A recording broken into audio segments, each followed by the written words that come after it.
Assalamualaikum warahmatullahi wabarakatuh. Halo teman-teman, kami dari kelompok 4 Psikologi F akan menjelaskan dan mempresentasikan hasil wawancara kami terkait tipikal perform test dan maksimum perform test kepada seorang psikolog. Video ini kami buat untuk memenuhi tugas ujian akhir semester 4 dalam mata kuliah psikometri.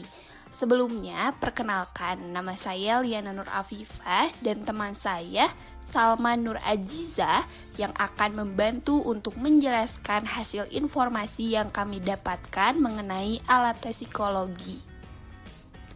Namun, dalam kelompok ini terdapat 5 anggota lainnya yang sudah memiliki tugasnya masing-masing seperti Putri Livia, Asma Sabita, dan Raden Ahmad Muhammad Hisham sebagai pembuat skrip atau naskah dalam pembuatan video.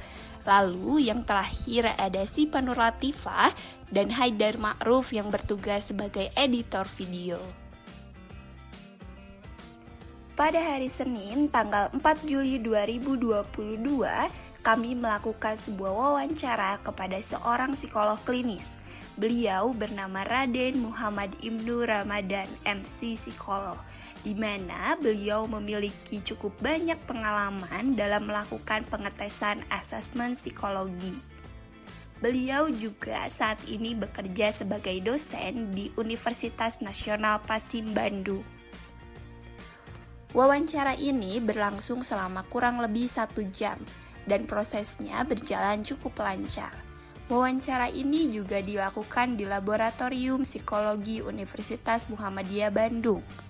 Beliau biasanya menjadi seorang asesor eksternal dalam instansi-instansi pemerintahan dan juga sekolah-sekolah seperti Dikri dan Nusantara, IPDN, dan lain sebagainya.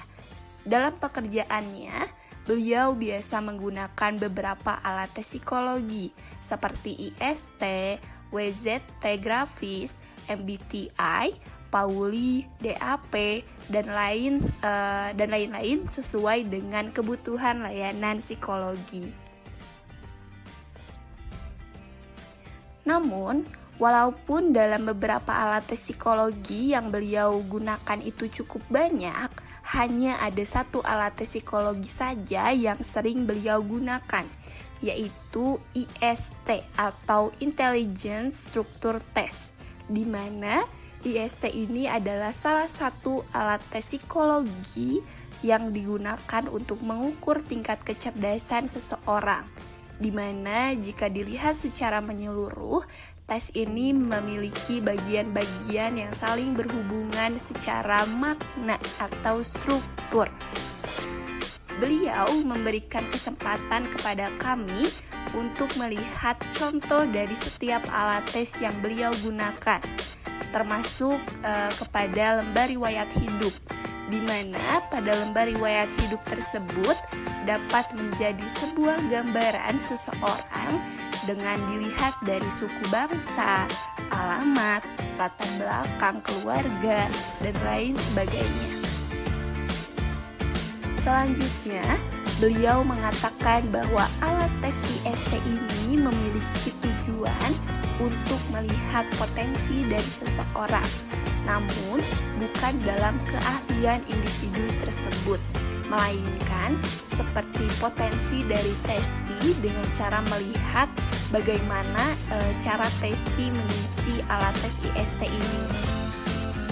Alat tes IST ini juga biasanya digunakan untuk penjurusan ataupun pekerjaan, di mana kita dapat melihat potensi-potensi yang dimiliki oleh testi mulai dari IST kelompok 1 sampai dengan kelompok 9, yang dimana dalam setiap kelompok tes tersebut mempunyai fungsinya masing-masing, dari bagaimana testi mengulang informasi, bagaimana testi mempunyai problem solving, bagaimana daya ingat pada testi, daya hitung, dan juga cara berpikir pada testi, apakah termasuk seseorang yang kritis atau fleksibel.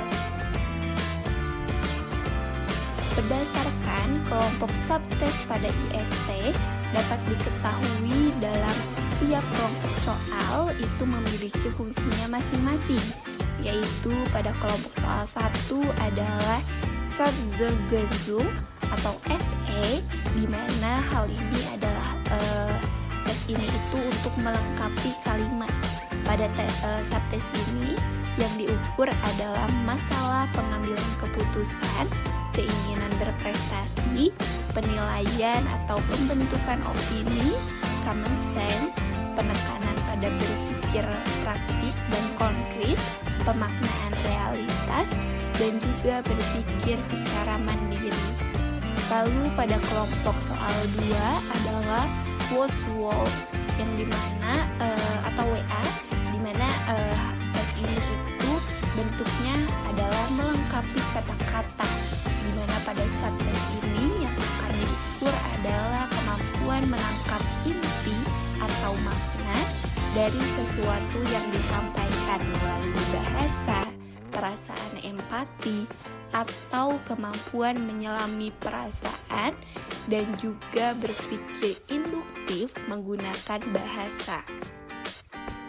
Lalu selanjutnya pada kelompok soal 3 adalah Analogion atau AN, yaitu bentuknya ini adalah persamaan kata, di mana pada subtes ini yang diukur adalah kemampuan fleksibilitas dalam berpikir, kemampuan mengkombinasikan atau menghubungkan, kelincahan dalam berubah dan berganti dalam berpikir, resistansi atau kemampuan untuk melawan solusi masalah yang tidak pasti sehingga meliputi kejelasan dan konsekuenan dalam berpikir.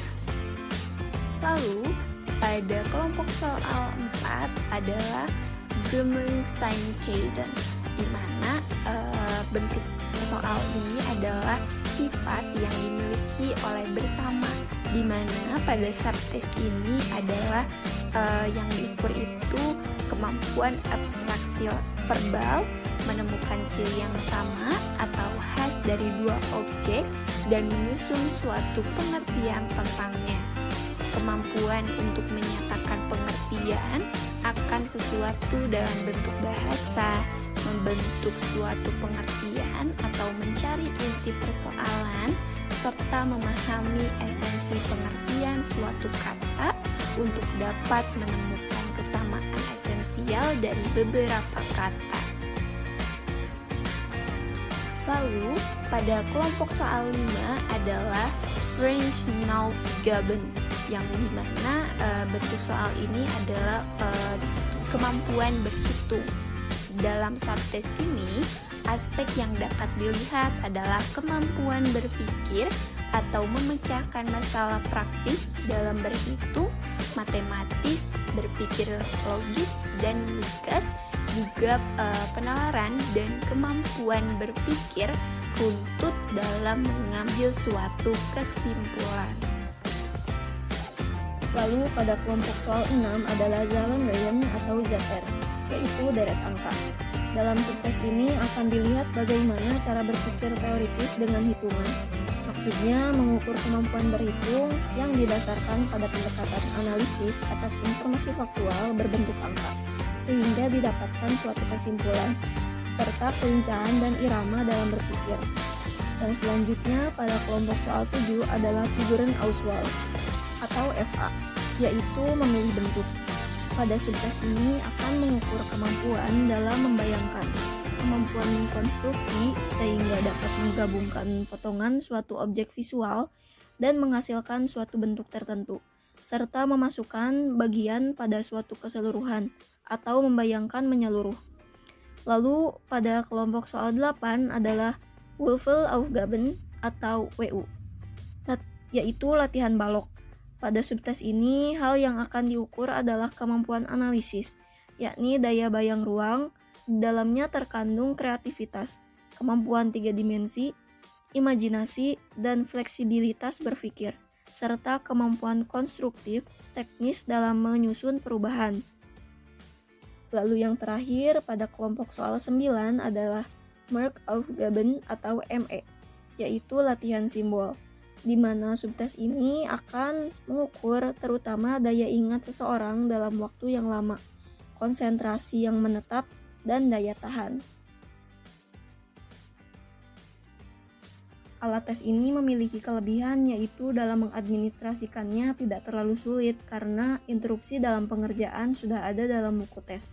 Namun alat tes IST ini juga memiliki kelemahan, salah satunya yaitu sudah banyak beredar di masyarakat, mulai dari soal ataupun kunci jawaban, sehingga dapat menimbulkan adanya bias dalam asesmen psikologi. Lalu terkait dalam validitasnya, IST termasuk alat tes yang valid, namun dalam hal reliabilitasnya memerlukan perbaikan secara isi untuk menyesuaikan dengan perkembangan zaman, juga dalam perubahan sosial dan teknologi sehingga hasil pengukuran lebih valid dan akurat. IST termasuk ke dalam Max Performance Test karena berkaitan dengan fungsi kognitif dan termasuk pada jenis tes yang sifatnya aptitude test, di mana digunakan untuk mengukur bakat atau potensi dalam mempelajari hal baru. Untuk memahami bakatnya, tes ini menggunakan pendekatan modern yang menyatakan bahwa bakat merupakan kemampuan yang tumbuh seiring perkembangan dan hasil saling berpengaruh antara hereditas dan belajar. Contoh dalam bakat adalah inteligensi atau kecerdasan. Alat tesnya berupa WB, WISC, IST, dan lain-lain.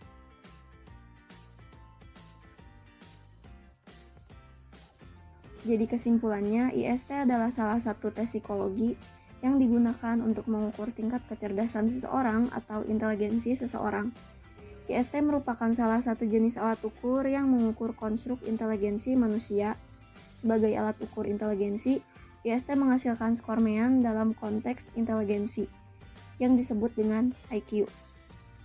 Tes IST ini juga bertujuan untuk mengetahui pola kecerdasan individu secara umum, sehingga individu dapat memahami dirinya dan dapat mengembangkan pribadinya, seperti tentang perencanaan pendidikan, karir, dan dalam pengambilan keputusan, dan biasanya digunakan dari umur 15 sampai 60 tahun. IST terdiri dari 9 subtes dengan masing-masing instruksi dan waktu yang berbeda-beda. Dan perbedaan dalam setiap subtes mengukur aspek yang berbeda pula.